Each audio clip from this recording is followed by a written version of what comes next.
Press వాళ్ళందరికీ నమస్కరిస్తూ ఈరోజు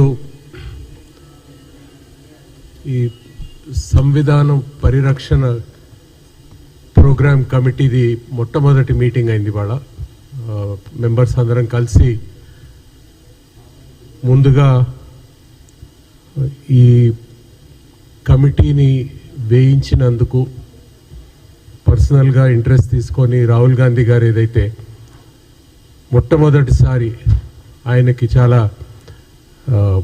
హృదయానికి చాలా దగ్గర సబ్జెక్ట్ ఇది. ఆయన ప్రతి దగ్గర సంవిధాన్ బచావో అంటున్నారు. సంవిధానం పుస్తకం కూడా తీసుకొని పార్లమెంట్లో కూడా చూపిస్తూ ఉన్నారు. ఇది తెలంగాణలో మొదలు పెట్టాలి అని ఆయన ఈ కమిటీని వేయించడం జరిగింది. ఆ కమిటీకి ఆ బాధ్యతలు మా అందరికి ఇచ్చినందుకు ఆయనకి కృతజ్ఞతలు తెలుపుతూ, అట్లనే ఇన్ఛార్జ్ గారు మీనాక్షి నటరాజన్ గారు, ఇక్కడ పిసిసి ప్రెసిడెంట్ మహేష్ గౌడ్ గారు, వీరందరూ మాకు ఈ బాధ్యతలు ఇచ్చినందుకు వాళ్ళకి ధన్యవాదాలు తెలుపుతూ, దీన్ని గట్టిగా ప్రజల్లోకి తీసుకువెళ్తామని ఇవాళ ఒక రెజల్యూషన్ పాస్ చేసుకున్నాం. మేము పోయిన 10 సంవత్సరాల నుంచి చూసుకుంటే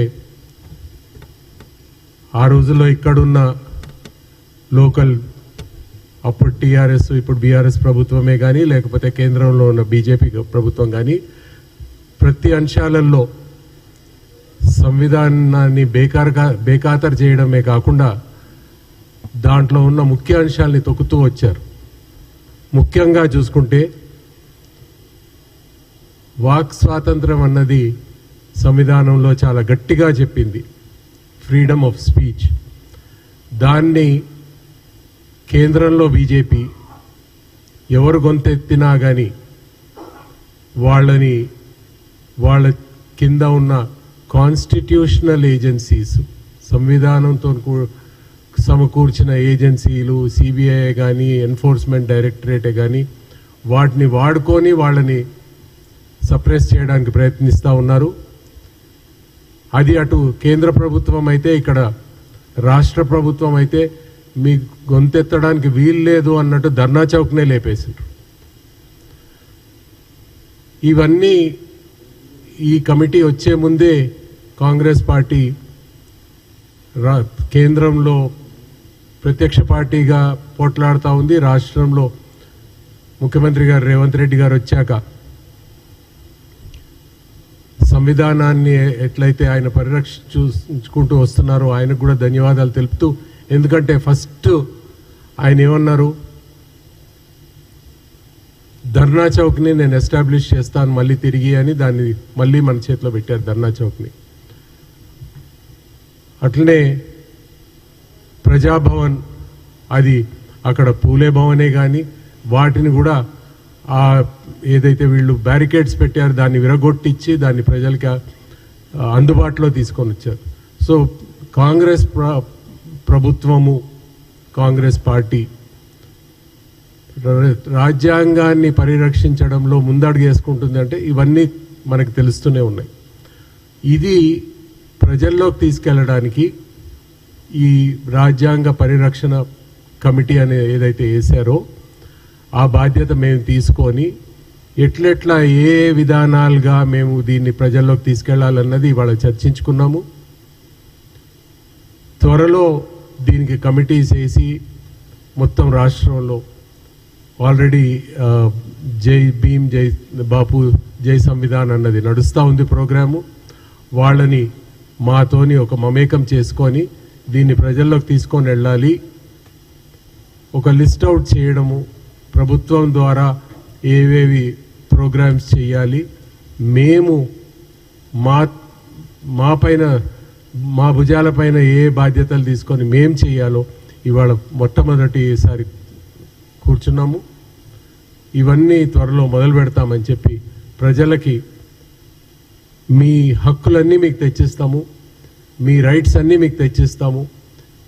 మీకు చదువే కానీ ఆరోగ్యమే కానీ సంవిధానంలో ఇది ఒక బేసిక్ థింగ్, అది right of education, right of health అన్నది.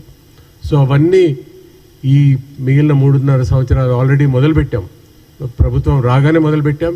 దీన్ని ముందుకు తీసుకొని వెళ్ళి ఇది ఒక దేశానికే ఉదాహరణగా నిలబడేటట్టు ఈ మేం చేసే పని ఇక్కడ మొదలుపెట్టాం తెలంగాణలో. కానీ ఇది దేశానికే ఒక ఉదాహరణగా తీసుకొచ్చి కాంగ్రెస్ ప్రభుత్వము ఎక్కడెక్కడైతే ఉందో అది కాకుండా, కాంగ్రెస్తో ఉన్న వాళ్ళ ప్రభుత్వాలు ఎక్కడెక్కడ ఉన్నాయో అది కాకుండా బీజేపీ ప్రభుత్వం కూడా మేము చేసే పనులు తీసుకునేలాగా, రాజ్యాంగాన్ని రక్షించేటట్టు మేము తీసుకునేలాగా ఇక్కడ తెలంగాణని ఉదాహరణగా తీసుకొని మేము ముందుకు తీసుకెళ్తామని ప్రజలకి మేము ఒక హామీ ఇస్తున్నాం. ధన్యవాదాలండి.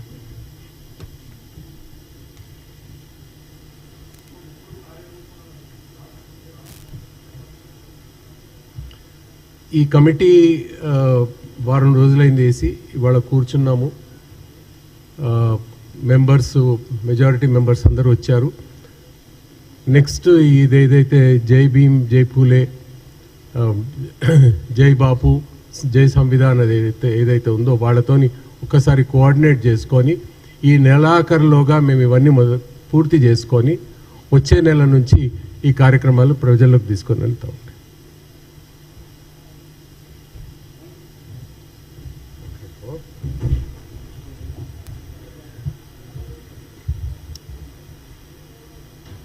వినయ్ కుమార్ గారి నేతృత్వంలో రాజ్యాంగ పరిరక్షణ కమిటీ ఏర్పాటు చేసిన కాంగ్రెస్ పార్టీ అధిష్టానానికి ఈ కమిటీ పనిచేయడానికి, ఇక్కడ విధి విధానాలు తయారు చేసుకోవడానికి, ఈరోజు ఏ విధంగా చేస్తే బాగుంటుందనే ఉద్దేశాన్ని డిస్కస్ చేసిన అంశాలు పెద్దలు వినయ్ కుమార్ గారు చెప్పిండ్రు. Next extended committee meeting Meenakshi Natarajan గారి సమయము, తర్వాత పిసిసి ప్రెసిడెంట్ గారి సమయాన్ని తీసుకొని గతంలో ఉన్న జై భీమ్, జై బాపు, జై సంవిధాన్ కమిటీలతో కోఆర్డినేషన్ చేసుకొని ఎక్స్టెండెడ్ మీటింగ్ పెట్టాలనే ఆలోచనతోని ఈరోజు మీటింగ్లో వివిధ అంశాల మీద సభ్యులందరూ కూడా మాట్లాడినరు. ప్రత్యేకించి క్షేత్రస్థాయికి ఉద్యమాన్ని ముందుకు తీసుకుపోవడానికి ఏ విధంగానే సూచనలు వచ్చినప్పటికి కూడా ఈ సందర్భం రాజ్యాంగ పరిరక్షణ ఎందుకు వచ్చింది, దాని యొక్క ప్రాధాన్యత ఎందుకు పెరిగింది అనే అంశం మీద విస్తృత చర్చ జరిగింది.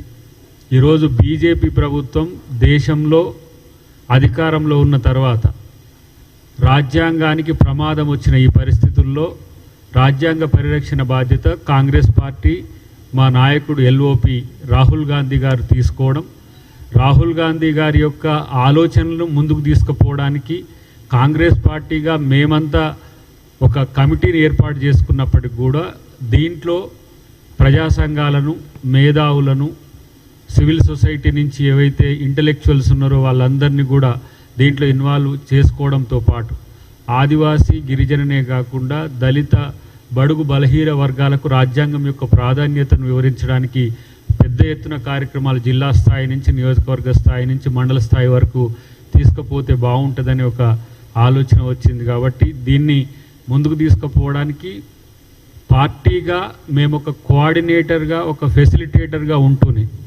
సమాజాన్ని, విద్యార్థులను, యువకులనంతా కూడా దీంట్లో పార్టిసిపేట్ చేయాలనే ఒక ప్రాథమిక అంచనా వచ్చింది. కాబట్టి దాని కార్యక్రమాలన్నింటినీ కూడా విస్తృత స్థాయి సమావేశంలో నిర్దేశించి భవిష్యత్తులో తెలంగాణలో ఇలాంటి కార్యక్రమం చేసిందని దేశం మొత్తం కూడా మాట్లాడుకునే విధంగా ఉండాలని ఒక ఆలోచన వచ్చినాం.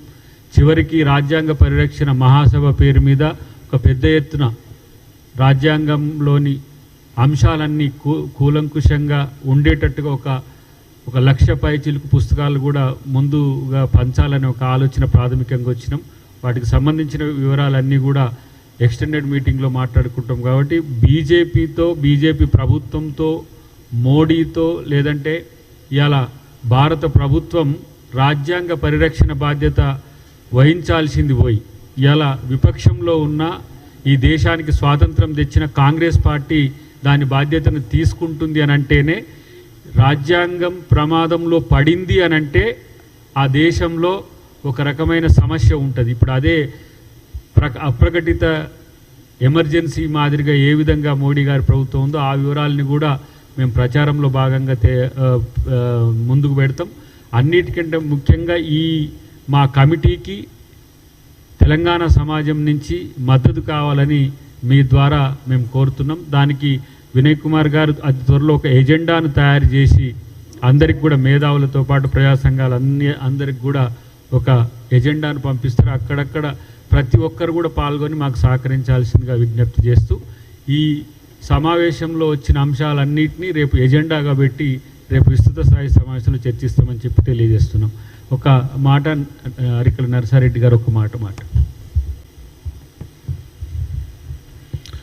సంవిధాన్ బచావ్ కమిటీ మరి మొట్టమొదటిగా తెలంగాణ రాష్ట్రంలో ఇంట్రడక్షన్ చేసినందుకు రాహుల్ గాంధీ గారికి ధన్యవాదాలు తెలియజేస్తూ వారు చెప్పినట్టు, ఎందుకంటే ఇప్పుడు వినయ్ కుమార్ గారు కానీ దయాకర్ గారు చెప్పినట్టు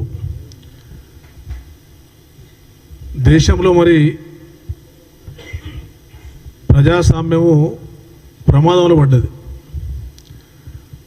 గతంలో ఉన్నటువంటి బీజేపీ పార్టీ వేరు, ఇప్పుడు ఉన్నటువంటి మోడీ అమిత్ షా బీజేపీ పార్టీ వేరు. ఈ సందర్భంలో ఎందుకంటే ప్రజాస్వామ్యానికే ప్రమాదం కలుగుతున్నది. ఇలా 70 సంవత్సరాలు ఎందుకంటే మనము స్వతంత్రం సాధించుకొని ఇప్పటి వరకు కూడా ఇంకెందుకంటే దాంట్లో రాసినటువంటి రాజ్యాంగంలో ఇంకా మన దేశంలో ఉన్నటువంటి జనాభాలో 50% మందికి దానికి అవగాహన లేదు. కానీ ఇప్పుడు ఉన్నటువంటి అధికారంలో ఉన్న పార్టీ బీజేపీ పార్టీ తన ఇష్టానుసారంగా మన దేశంలో ప్రజాస్వామ్య దేశం ఇది, అన్ని మతాలు, అన్ని కులాలు, అన్ని ప్రాంతాలు ఉన్నటువంటి దేశం ఇది. వేరే దేశంకు మన దేశంకు ఒక డిఫరెంట్ ఉన్నది. కానీ ఇప్పుడు జరుగుతున్నటువంటి పరిస్థితి చూస్తున్నట్లయితే ఒక డిఫరెంట్గా వాళ్ళు ఎందుకంటే పరిపాలన చేస్తున్నారు కాబట్టి ఇది ఎక్కడికి మరి ప్రమాదానికి వెళ్తుందో, మరి ఈ రాజ్యాంగాన్ని కాపాడాల్సిన బాధ్యత స్వతంత్రంలో పోరాటం చేసి 100 సంవత్సరాల పైన చరిత్ర ఉన్నటువంటి కాంగ్రెస్ పార్టీకి ఒక బాధ్యత ఉన్నది. కాబట్టి ప్రజలకు మనం ఎందుకంటే రాజ్యాంగంలో ఉన్నటువంటి విషయాన్ని ఇంకా కూలంకషంగా మనకు ప్రజలకు తీసుకెళ్ళి ప్రజల్లో ఒక చర్చ తీసుకొచ్చేసి ప్రజాస్వామ్యాన్ని కాపాడాలని చెప్పేసి కాంగ్రెస్ పార్టీలో అన్ని వింగులు ఉన్నట్టు ఒక కొత్త వింగు, ఎందుకంటే మనం కూడా దీని మీద అవగాహన కల్పించాలంటే ఒక కొత్త వింగు కావాలని చెప్పేసి ఆలోచన చేసినటువంటి రాహుల్ గాంధీ గారు తెలంగాణ రాష్ట్రంతోనే మొట్టమొదటిగా ఈ కమిటీ వేయడం జరిగింది. వారు చెప్పినట్టు ఎందుకంటే దీనివల్ల లాభాలు ప్రజల్లో ఏ విధంగా అవగాహన కల్పించాలి, అది మరి కింది స్థాయికి వెళ్తే తప్ప ఈ రాష్ట్రంలో ఉన్నటువంటి మేధావులు కానీ, స్వచ్ఛంద సంస్థలు కానీ, ఎడ్యుకేషన్ ఇన్స్టిట్యూషన్స్ కానీ, స్కూల్స్ కానీ విపరీతంగా ఎందుకంటే దీని మీద ప్రచారం చేస్తే తప్ప దాని విషయాలు ఎందుకంటే బయటకు వచ్చే అవకాశాలు లేవు. కాబట్టి ఆ ప్రచార కార్యక్రమం తీసుకోవాలనే బాధ్యతనే ఈ కమిటీ మరి భుజాలపై పెట్టడం జరిగింది. కాబట్టి ఇది మొట్టమొదటి సమావేశం జరిగింది. భవిష్యత్తులో వారు అన్నట్టు ఎందుకంటే దీని మీద అనేక చర్చ చేసి ఖచ్చితంగా ఎందుకంటే తెలంగాణ మొట్టమొదటిగా ఈ కమిటీ వేశారు కాబట్టి దేశానికే రేపు ఆదర్శం కావాలి. రేపు దేశవ్యాప్తంగా కూడా ఇలాంటి కమిటీలు ఏర్పాటు చేయాలి. దేశవ్యాప్తంగా కూడా ప్రచారం జరగాలి.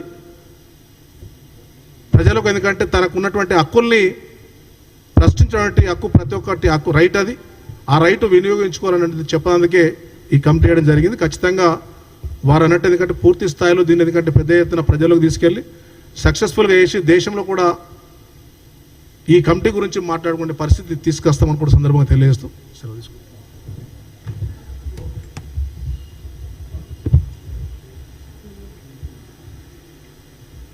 సంవిధాన్ బచావో కార్యక్రమాన్ని దేశంలో తీసుకొచ్చినటువంటి గౌరవ రాహుల్ గాంధీ గారికి, అటు జాతీయ రాష్ట్రీయ నా కాంగ్రెస్ కుటుంబానికి నిజంగా ప్రత్యేక ధన్యవాదాలు తెలియజేస్తున్నాం. ఒక మంచి ఆలోచన వచ్చి దేశంలో మార్పు రావాలనేటువంటి ఒక ఆలోచన ఒక కాంగ్రెస్ పార్టీకి మాత్రమే అది సాధ్యమవుతుందనేసి తెలియజేస్తూ, నిజంగా సంవిధానంలో ఫస్ట్ ముందు మాటలో స్వేచ్ఛ, సమానత్వము, సామ్యవాదము, స్వాభ్రతత్వము, లౌకికవాదం ఏవైతే ఉన్నాయో అవి ఈ సమాజంలో ఈ సమాజ నిర్మాణం కొరకు, ఈ సమాజ అభివృద్ధి కొరకు పనికి రాకుండా ఉన్నాయనేటువంటి ఒక ఆలోచన విధానంతో మరి ఇవి సమాజంలో గ్రౌండ్ లెవెల్లో వెళ్ళి ఈ సమాజ నిర్మాణం కొరకు, సమాజ అభివృద్ధి కొరకు అట్టడుగు వర్గాల అభివృద్ధి జరిగి సమానత్వంగా ఈ దేశంలో జీవించాలనేటువంటి ఒక గొప్ప లక్ష్యం పెట్టుకున్నారు రాహుల్ గాంధీ గారు.